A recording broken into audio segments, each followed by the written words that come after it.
Welcome to Grab Safety Training. Ating alamin ang mga tamang alituntunin at batas trapiko upang manatiling laging ligtas sa daan. Ano nga ba ang Grab Safety Policy? Ang safety ay isang pangunahing sangkap sa matagumpay na operasyon ng Grab sa 6 na bansa sa Southeast Asia.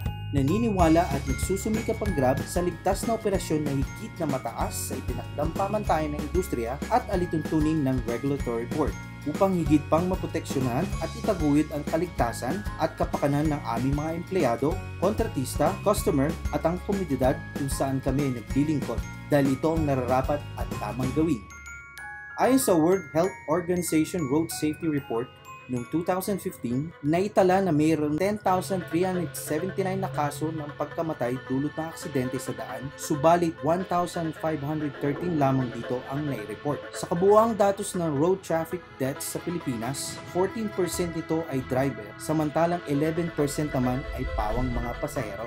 Ayon sa PNP, mayroon 15,292 motor vehicles ang na-involve sa aksidente noong 2015. 6,157 nito ay pangkaraniwang kotse, samantalang 4,229 naman ay mga motorsiklo. 90% na aksidente sa daan ay nagmula sa pagkakamali ng tao o tinatawag nating human error.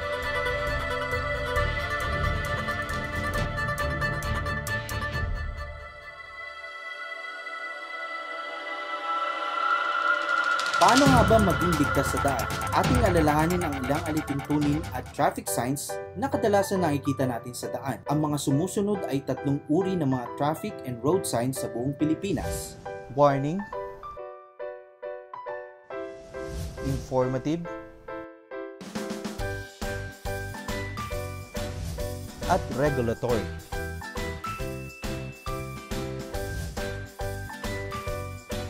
Natatandaan niyo pa ba ang ilang batas at regulasyon sa trapiko? Ito ang mga sumusunod: National Motorcycle Helmet Law, National Speed Limit Law, National Seatbelt Law, National Law on Mobile Phone Using While Driving, National Drug Driving Law, National Drink Driving Law, at National Child Restraint Law.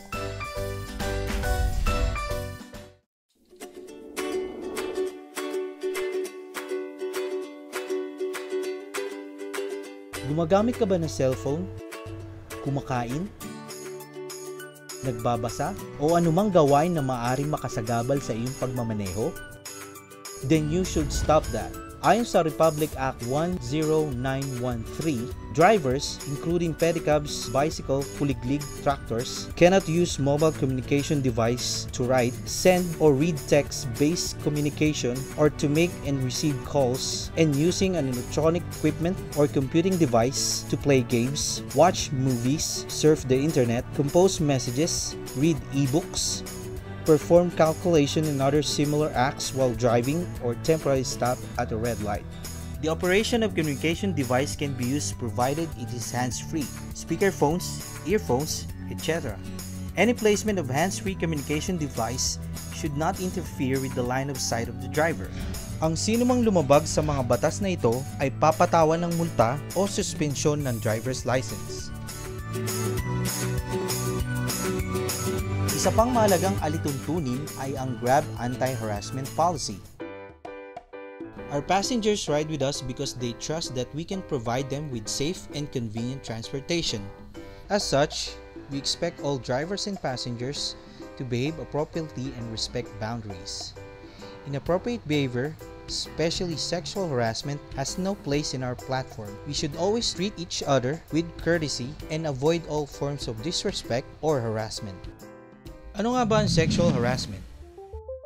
Sexual harassment is a criminal offense in the Philippines. It may be in any form of verbal or physical act of sexual nature, including but not limited to suggested comments or jokes, continuous personal advances or invitations, requests for sexual favors, unnecessary physical contact, spreading or displaying images with apparent sexual content. Action will be taken by Grab against users who do not abide by these rules. This includes suspension from our app. In addition, Grab will work with the authorities to seek support for the victims. Ang sinuman maputunayan lumabag sa alituntuning na banggit ay papatawan ng karampatang parusa na naaayon sa Service Terms of Use. Paano nga ba makakaiwas sa hindi inaasahang reklamo galing sa ating mga pasahero? Be a professional Grab driver. To prevent miscommunication, we encourage all users to be mindful of one another's privacy and personal space. When in doubt, we recommend that they do the following. Be professional. Iwasan gumamit ng bulgar at abusadong lengguwahe sa pakikipag-usap o pagpapadala ng text. Respect privacy. Huwag mag-post o mag-share ng anumang impormasyon ng iyong pasahero sa anumang social media sites. All booking information are confidential. Hindi pinapahintulutan ang anumang uri ng komunikasyon matapos ang booking. Avoid causing unnecessary alarms. Sundin ang GPS. At siguraduhin itago ang mga bagay na maaaring pagmulan ng pagdududa na maaaring pagmulan ng takot ng ating pasahero.